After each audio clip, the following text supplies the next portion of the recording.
What is your superpower? I'd probably say my creativity. Knowing nerdy trivia. My superpower is being a good listener.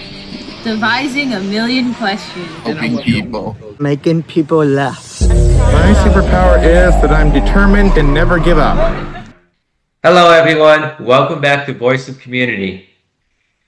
On Voice of Community, we talk about real life stories, uplifting real stories, real challenges, and real pathways to inclusion. So I'm going to be going at this alone today. Aaron couldn't make it. Normally Aaron Sherm, our executive director at Meristem, is my co-host, but he couldn't make it today. He's super busy. We had an episode that released within the last year, the episode with Sarah Howard, where we explored late autism diagnosis, college, and navigating the workplace. That episode sparked something powerful. After that episode, we had somebody reach out to us based on that episode that they're super excited to be on our podcast. So I'm very excited to introduce our guest today, someone who worked and lived experience deeply aligned with what we talk about here, supporting individuals, families, and communities in creating meaningful, inclusive pathways forward. We're going to dive into that a little bit, into that message a little bigger and the story behind it. But I'll go ahead and introduce our guest today. We have, this is super exciting. Theresa Lyons. Now, Theresa is a Yale-trained scientist, autism expert, and founder of Navigating Autism. We'll put a link to that. It's capital A-W-E and then lowercase T-I-S-M, autism. It's not just that she has all these credentials. You know, she also has lived experience. A parent of a non-speaking autistic daughter, she described living in what she calls the messy middle, which we're going to get into. But that space between diagnosis and clarity, between overwhelm and empowerment, between research and real life. So definitely, if you know someone that has autism, or you're a caregiver, a parent, a grandparent, you might want to listen up to today's episode. You probably know exactly what this feels like. And I'm super excited. Before we begin, Sarah sparked this amazing episode. But first, Theresa, do you want to introduce yourself? Sure. Thank you for having me here. I'm just as excited to be here as you are. And your intro of me was great. I do have a PhD in computational chemistry from Yale. I worked in the pharmaceutical industry. I was involved in all different aspects of healthcare, from discovery all the way into implementation, into hospital systems and practitioners. And then when my daughter was diagnosed with autism, everything in my life changed, and I focused all of that expertise on her, and then also in educating other parents as well. Great, that's wonderful. Can I ask how old she was when she was diagnosed? My daughter was 3.5.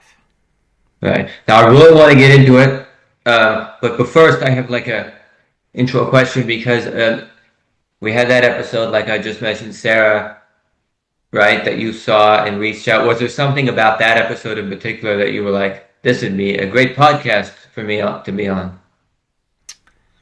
Well, I really like just the message that your podcast in general.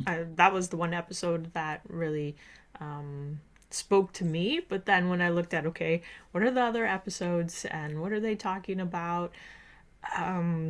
Autism is difficult on many days, but it's not always, and it's important to have a plan. It's important to see how other people are aging with autism and just living their best life. So it's important for parents when their kids are young to certainly put in effort, but you really have to be mindful that this is a child, and it's this child's going to have a unique childhood and upbringing. And so it's just important to think differently. Wonderful. It is important to think differently. Okay, this is really a big deal for us, especially here at Meristem. This whole diagnosis thing. We get a lot of people that we can direct in certain directions, but like in order to really help people, they need to have a diagnosis. Not only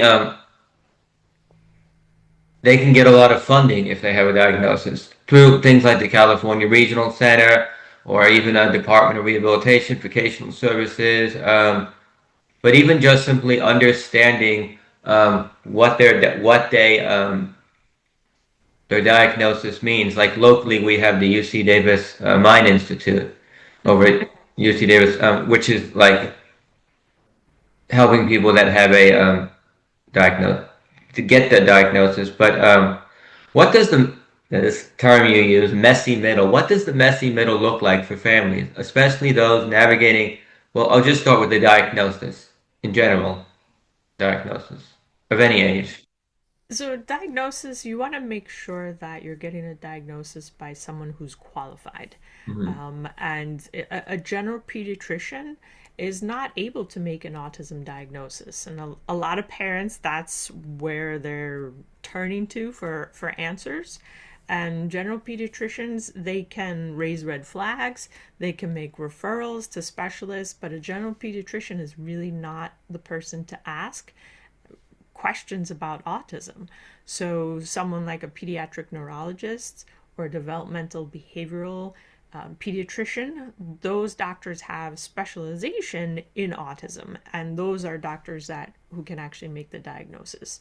So when a parent has a question, oh, does my child have autism or not, the diagnosis is made only on observation, right? So there's no lab test, there's no blood test, there's no urine test, there's no stool test, no skin biopsy, no MRI. There's nothing along those lines now that can be done to give an autism diagnosis. So you want to get in front of someone who is very specialized, who really understands what autism is, because 40%, and this is based on a meta study, but 40% of those with autism also have ADHD.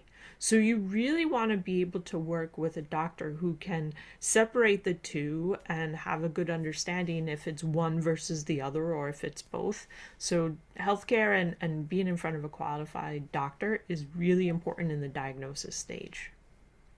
Now, your daughter was diagnosed, you said, at 3.5. So that's like kind of an earlier diagnosis. But you do talk about, and you mentioned something about a later diagnosis.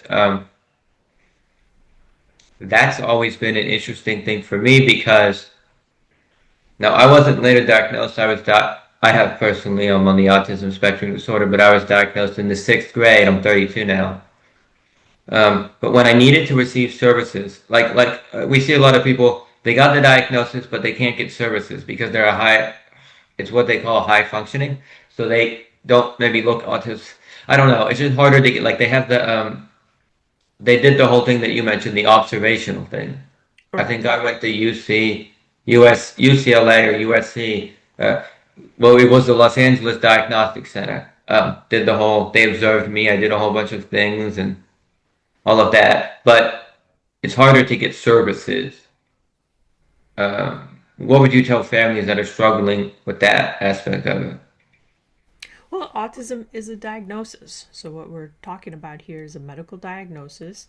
And so if your child receives that diagnosis, regardless of, there is that spectrum, right? So sometimes people on the higher functioning end, which means lower daily support needs, but not necessarily it being different. It's still autism, right?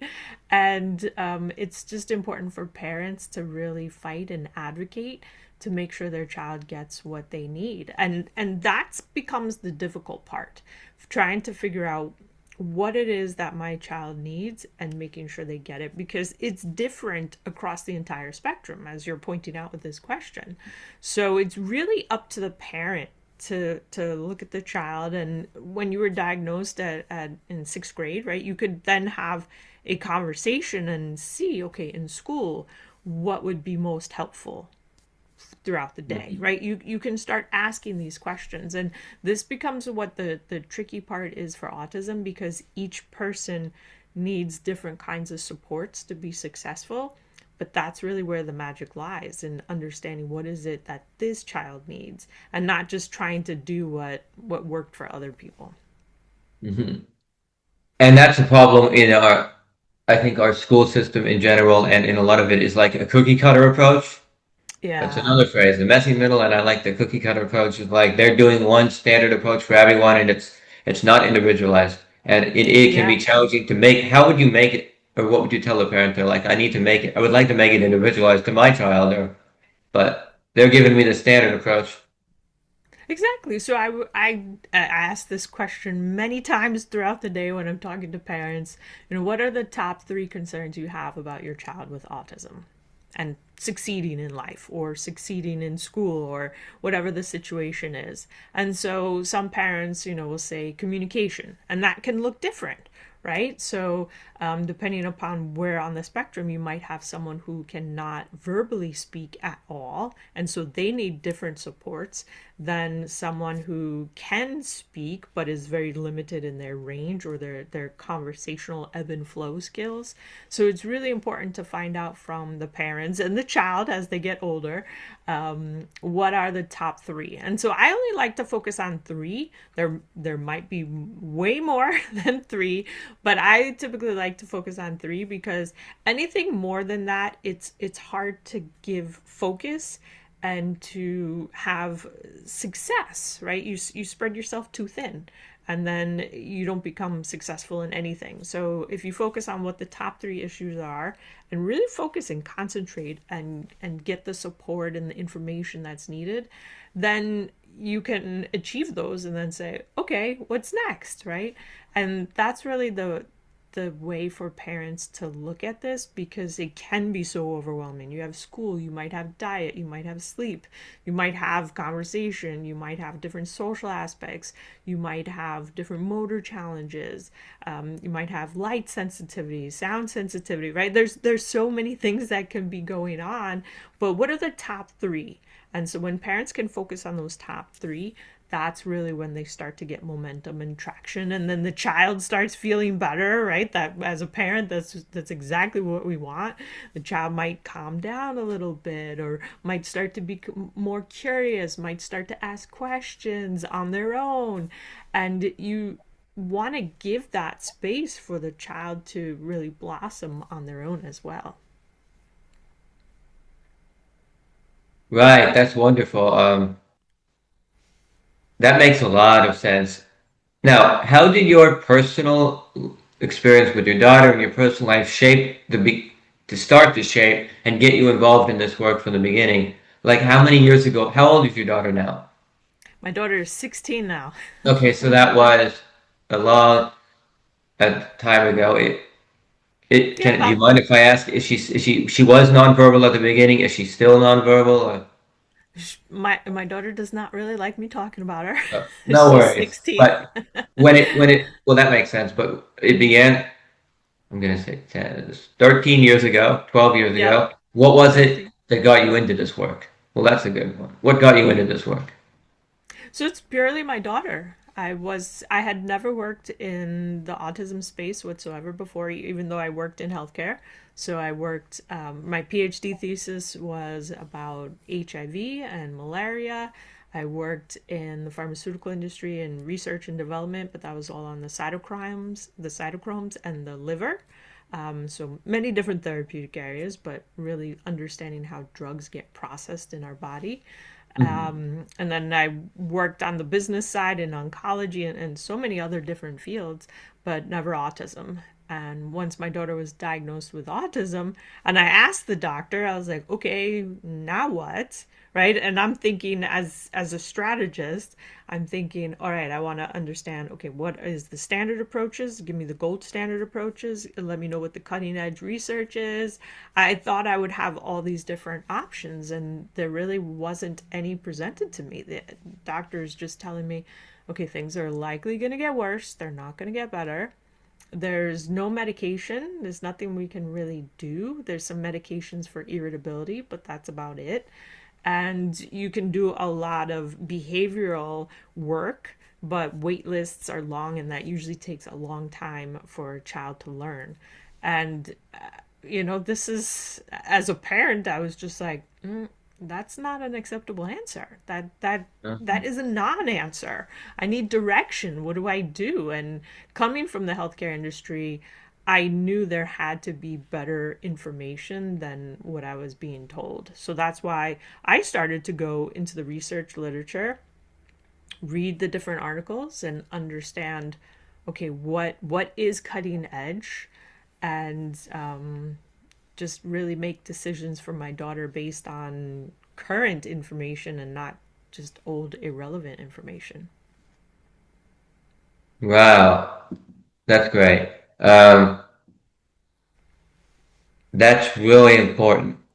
Yeah, that's wonderful, and definitely want to respect your daughters. At 16, probably when I was 16, well, I'd say when my sister was 16, because she had a little bit of a different, but like,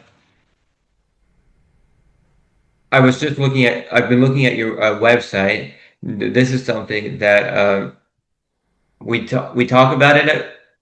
We don't just talk about it at Meristem. We are implementing it. And I'm going to get to a question about where research ends and reality begins. But you talk a lot about nutrition and dietary things on your website a little bit, and how people can shape that. Can you talk a little about that? Sure. So diet is massive when it comes to health.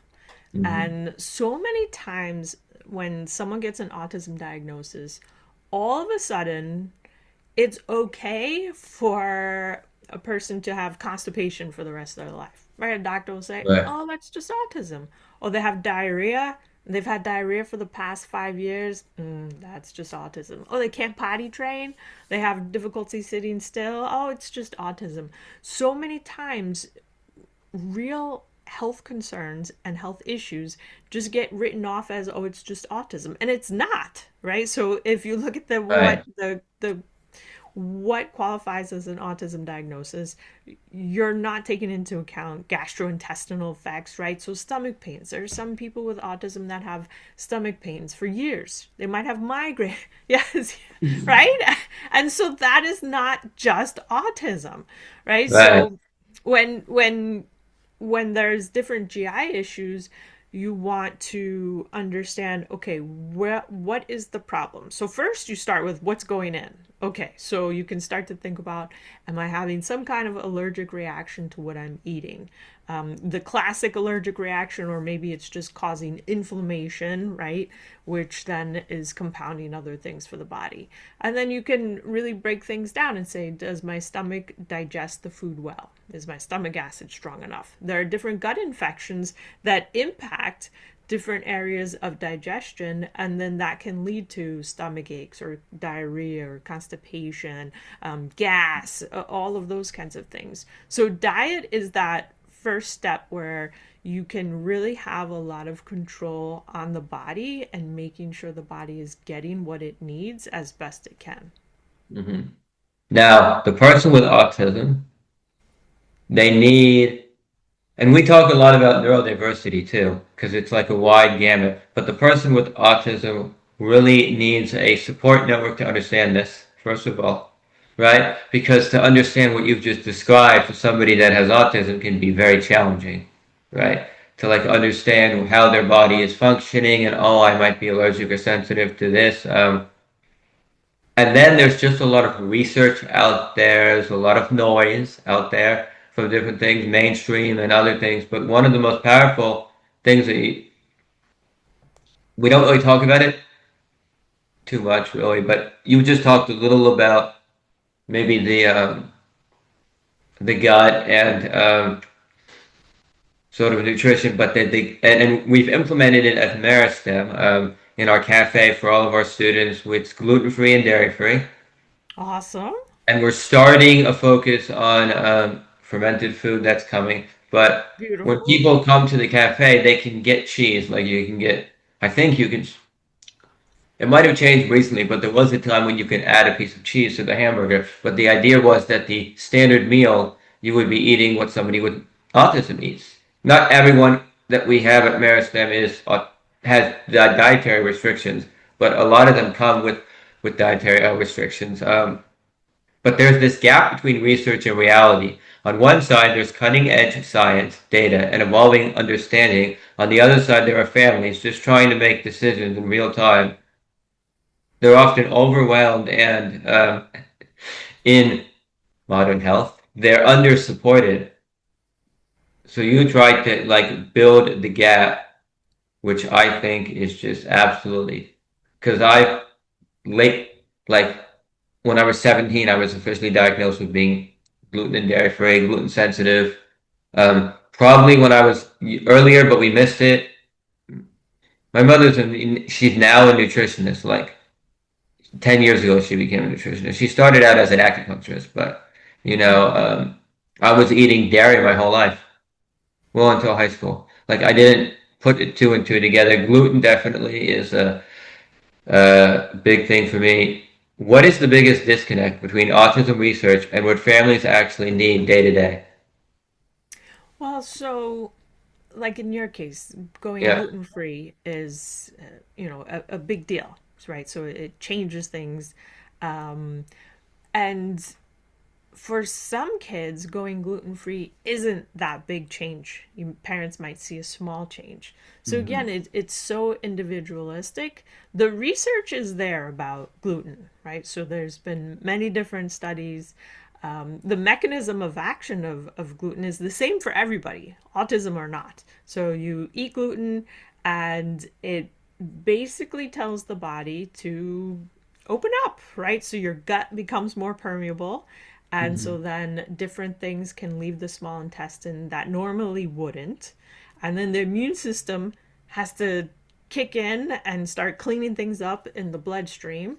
And then in the central nervous system, gluten also makes that more permeable. So this is why sometimes people who eat gluten and have autism have more sensitivity to light or to sound when they specifically eat gluten. So certain things they'll know, wow, my body feels different. Sometimes this impacts like potty training and feeling that sensation of wet or anything along those lines. So Right. it's important that parents understand the research, but that's where that extra step goes and say, okay, what are the top 3 issues that my child needs the most support on? And going gluten free has a lot to do with, let's say, the body and sensory and things along those lines. If the child was, say, like, if their number one issue was related solely to speech and conversation, then going gluten free might not have a huge impact in that. But if they were struggling with a lot of sensory issues and maybe sleep, then that's when going gluten free might make more sense for them. So it's always important to keep the individual in mind. So there's great research on going gluten free. The science is there. It's just it doesn't impact everyone with autism the same way.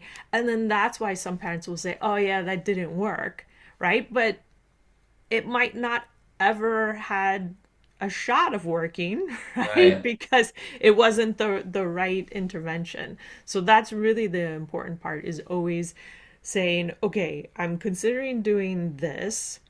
What does this really impact, right? And it might impact A, B, and C. All right. And then you say, all right, for my child, what is most important? And it might be X, Y, and Z, right? So then okay, let me not do this. Let me find something that actually makes a difference in X, Y, and Z. So that's really the important step.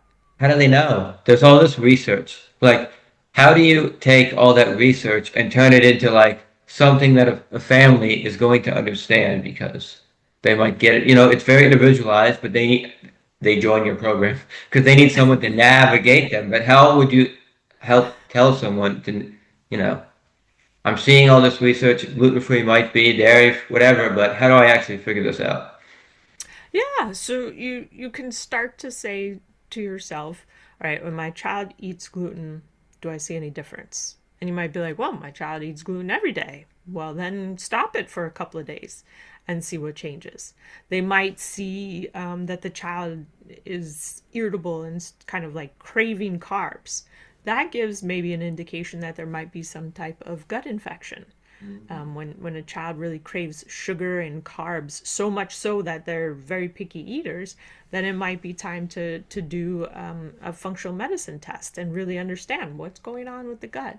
So different lab work can always be done. And that's really what I advocate for, because you don't want to do all this guessing. There's so many things that can be done. You want to use lab tests to get very strategic so that if you make diet changes, it's not, oh, well, try and hopefully it will work. You don't want to spend your time and effort just Right. trying things. And how did they find the right kind of doctor support? Because you mentioned functional medicine doctors. Yeah, so I really say you have to have a healthcare team. So Mhm. I have not found one doctor who can like magically do everything. There are great doctors, but it's really about having a team. So there is functional medicine and conventional medicine. Now, let's just use the example of constipation. So if you say, all right, my child has constipation. If you go to, let's say, a conventional doctor, they might say, okay, well, let's just, use a laxative and that will stop the constipation, right? Yes, it will, right? It will stop the constipation in the short term. But once you stop that laxative, the constipation is going to come back. Whereas a functional medicine doctor, they really ask, okay, what is the root cause of that constipation? So their solution might take longer to resolve, but it will also last longer. So Right. that's why you want to have a team, because it's best to have both worlds. And it might cost more money too, because a little bit more money. Yes, Yeah, it because will cost more money. I've been to a lot of doctors that just give me a diagnosis, like at the at the standard clinic, they just give me take this, but it doesn't. You're right that it doesn't actually solve the underlying problem, Yeah, yeah. and you need to get to the underlying problem. That's what I feel like. Yep, correct. 100% correct. Um, Another thing that we see at Meristem, so this is more maybe of a mental health kind of a question in terms of medicine in general, because we are talking about healthcare a little bit. We see a lot of now. Some of the students that we see are older. They're like in their 20s. Most of them, well, some are in their late teen, like 18.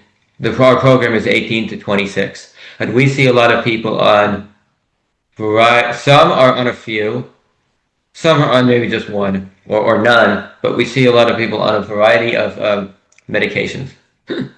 Some have like a cocktail of medications, which I always think that it's twofold. Being on a drug like for anxiety or whatever, it can be dangerous. For someone with neurodivergent autism, especially if they forget to take the medicine, because there can be dangers. Like often one of the problems that we have in Meristem is we see people that, oh, they forgot to take it for a few days, right? Because we're not legally, we're a program, but we really don't, we're not certified to like make you take your medicine or double check that you've taken and these people some of them are living on our campus independently away from their parents.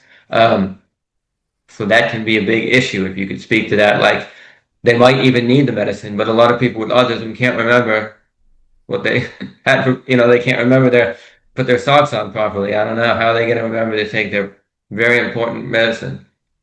Yeah, so that's relating to executive function. And Yes. so that is something that many people with autism have challenges about. And it's always, I find it's important to work with the person, right? Especially if, they're an independent person living on the campus. It doesn't usually go well coming in and saying, you need to do this, right? Because then Right. it's like, I don't want to do that, right? So Right. it's really coming to that understanding together that, okay, this medication, are they forgetting to take the medication because it truly helps? Or is that really the way they're trying to say, I don't want to take that medication? Mm. So that is really a key place to start with. Is that medication truly helping you? Or some medications, they help, but they also make someone feel nauseous. Or, Mm. there's different side effects. So it's that first step is really making sure that medication is being as beneficially impactful as possible with the least amount of downsides. So let's say we have that conversation and the person says, yes, that medication helps me. I really do want to take it. It's just I don't know what happens and I forget or I don't do it. This is where you can start creating different habits, Mhm. and habits I have found in my life are good when you kind of chain them together, right? So it's less likely that you would forget to have like your breakfast, or you would forget to brush your teeth or brush your hair, something along those lines. So you can Mhm. really start to chain these different habits together. But again, it's something that you want to work with the person about and say, all right, so this is a medication that you want to take. All right, let's look at it. When are the days that you forget to take it, right? And you start to see patterns.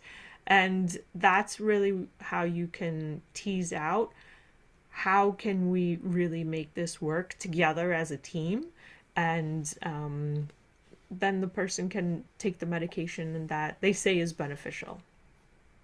Perfect. I'm just looking at the clock, so I want to move on so that we have enough time to talk about grandparents. I had grandparents when I was, well, um, my grandfather's been, well, it's been about 8 years. He's passed away. My grandmother's still alive at 90. Well, she'll be 98 next week. Wow. But when they were young, well, I mean, younger, they were in their 60s and 70s, and I was younger. That is And young. yeah, I feel like in this generation, but so we rarely highlight this. This really stood out to me. In many they're just coming from a different generation of understanding autism. Yes.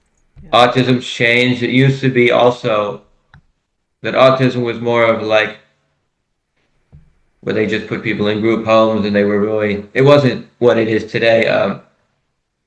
Well, when they can be brought into the journey, the grandparent, in a meaningful way, like an advocate or an emotional anchor, consistent support person.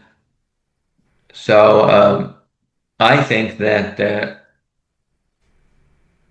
yeah, they're a big part of it. They can be a big help and a big part of the project of helping somebody with autism. Before I get into my real question, like what triggered grandparents? Was it from personal, like that you started talking about grandparents? Was it from your personal experience with maybe your own parents, or It helping was a you? combination of a lot of things. Definitely, my parents have been helpful to Mm. us. My daughter loves my parents, All right. and loves seeing them. But there's research. So in 2017, there was research that was done, and researchers found that frequent interaction from a grandmother to their grandchild reduces the age of autism diagnosis by about 5 months, and frequent interaction with the grandfather reduces the age of diagnosis by about 4 months. So grandparents can see things, right? They've been parents before. They kind of understand the developmental process, and they can see the red flags a lot of times sooner than teachers or doctors or anyone like that. And the grandparents can have that gentle conversation with their adult child, saying, I have some concerns about my grandchild. So it's important that, yes, we love grandparents, but it's important to know that the research shows that they have a real meaningful impact on the age of diagnosis. And the sooner someone can receive supports, the better. Well, I talked about my grandparents' generation that was in I mean, they're coming from the 20s and 30s and 40s. But like now, the next generation of grandparents, that would be my mother and father, who we now have two grandchildren. It's a whole different understanding because they are from a later generation. But what, so, so you mentioned some of the things. What are some simple, practical ways grandparents can get involved in the Well, grandchild's life without there's being too involved? Because there's a limit of I'm too involved and I'm just the right amount of involved. Yeah, well, conversations always helped us out, right? So, and grandparents are different. Not every grandparent wants to, drive their grandchild to different activities or, sit on the sidelines and watch things. Some grandparents are like, you know what? I'll be home and I'll be cooking dinner. And so when you guys get home, there'll be a great meal here, right? So it's important to have that conversation with the grandparent and the adult child as to what kind of involvement does this family want to have? So, some adult children don't feel like they want too much help from their parents. So you certainly don't want to cause any animosity between the generations, right? So it's really important to have that conversation as to, okay, you can say to your mom, all right, mom, what is it that you would like to help out with? Like, with your grandchild, what have you always dreamed about doing? What is it that you want to do?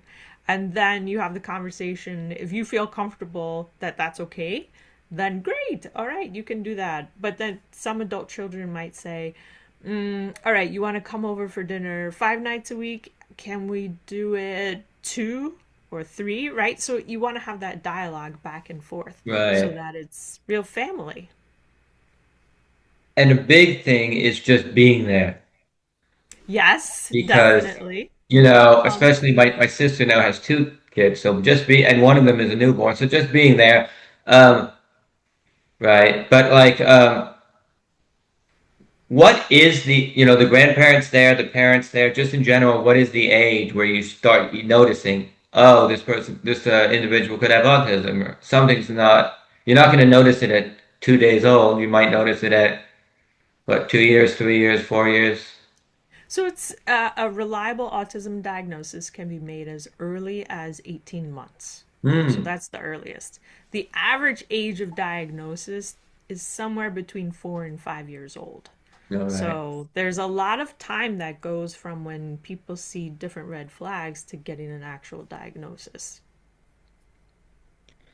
Now, um, it seems like it's a community effort amongst the family to help this person with the autism to succeed. We have only a few minutes left, but I want to get into your work a little bit. But I first want to, like, it's a broader, and then I'm going to bring it in, and then you can tell me a little about it.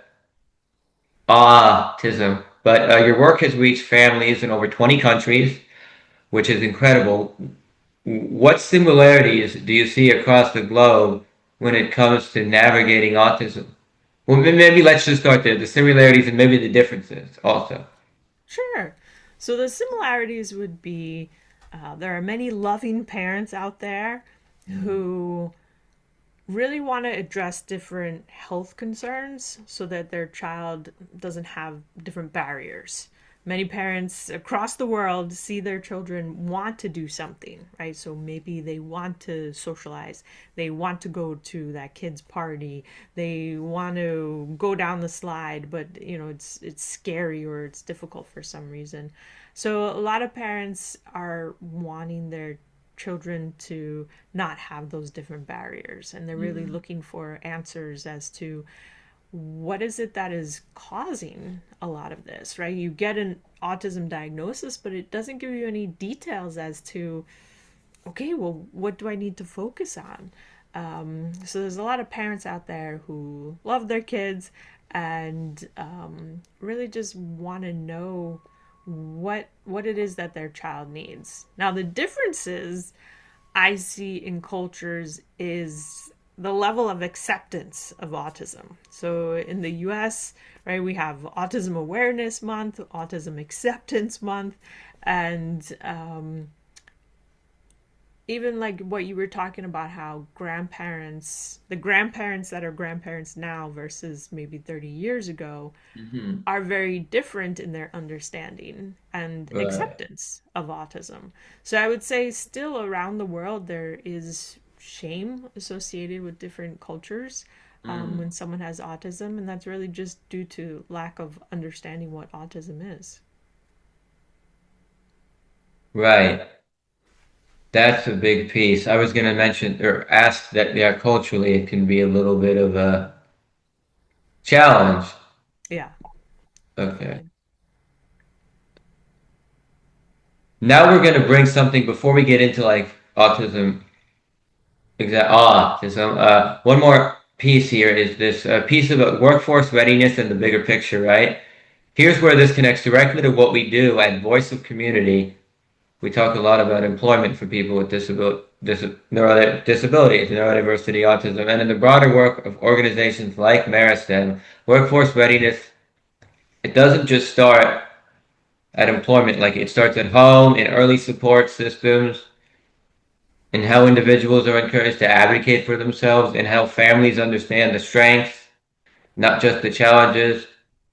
When families are empowered, individuals are empowered.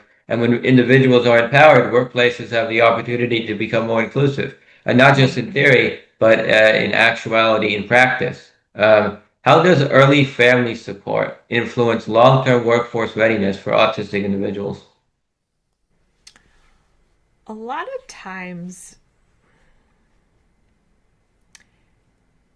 those early events, the early interactions of the family is really what shapes the character of that person, autism or not, right? And so when someone with autism has a growth mindset, which means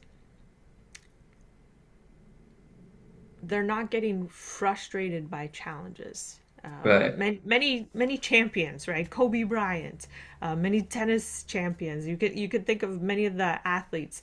They have this growth mindset of, okay, I know there are going to be challenges there, and I grow from challenge. And having that kind of mindset in early childhood really sets someone up to learn how to advocate for themselves, not feel as if they are a burden to everyone. They can figure out different challenges. They know how to ask for help when they need it. That is what really helps set someone up for success long term. So when you're looking at a 3-year-old and you're thinking about them maybe when they're 25, that's one skill set that is really important for kids with autism to learn, that growth mindset, because it really shifts the way someone thinks about challenges and then learns how to advocate and problem solve. That's important. And for me personally, so this isn't what, but independence. For me personally, I in no offense to my parents, but I in no way, shape, form, or however want to live with my parents.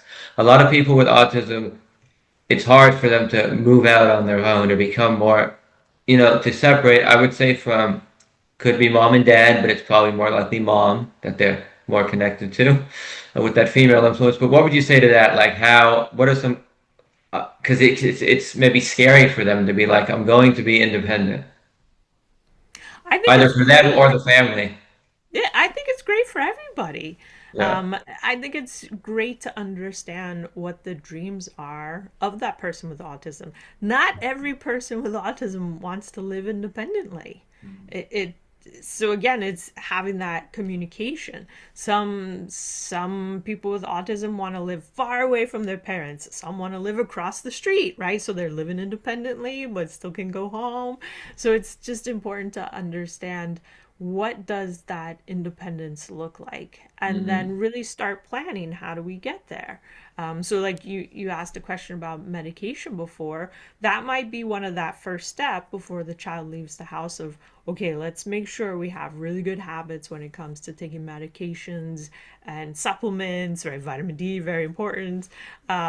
So it's important to have certain base skills, and if the person really wants to move out and that's like their choice, that's how you tap into intrinsic motivation, where it's like, all right, you want to live independently, let's sit down and together plan out what skills you have to master to move out independently, and what kind of supports do you need and how do we scale that back. So it's really about working together as a family to come up with a plan, and then the person with autism should be motivated intrinsically if that's something they truly want in life, to live independently.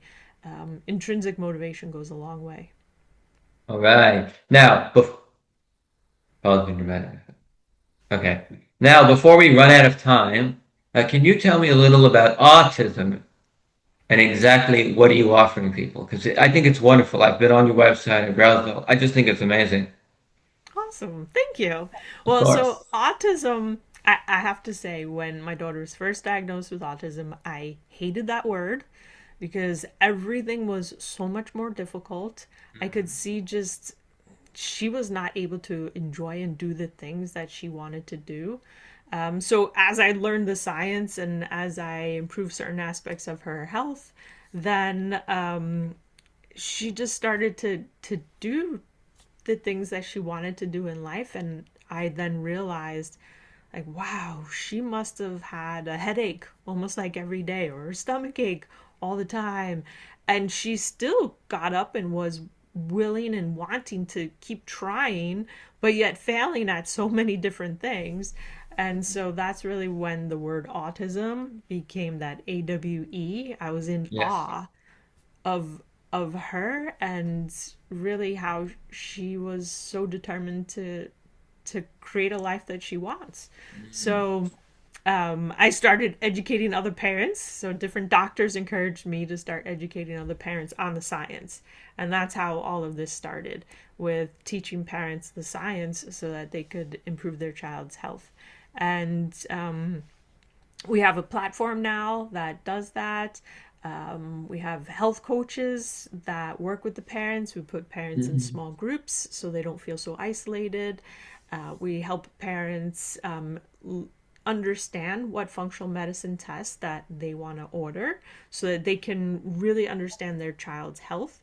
We teach them how to find good doctors based upon those test results, and we're with them every step of the way.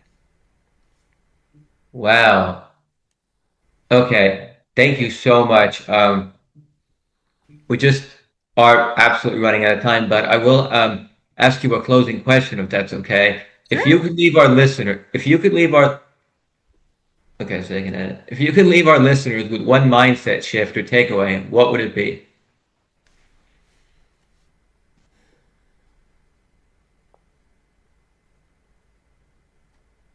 I would say that it's important to understand the person with autism has dreams and has goals, and to understand what they are and understand how they want you to be involved in creating that reality.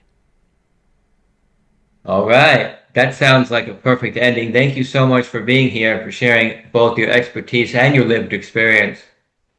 It brings a lot of depth to our conversation. And really, this is great because sometimes it's just me and Aaron, but this is like validating. You have a lot of degrees, and it's just like really validating that you can, like, you're actually the autism expert that I'm, like, it's made my week to talk to you. And to our listeners, I want to say, if this, please comment, share, comment, Ask questions so we can have follow-up conversations. Yeah, these conversations matter. They're really important conversations, and the conversations that you're having with the people that you help are very important. Thank you so much for being here. Yeah, thank you for having me. You asked fantastic questions.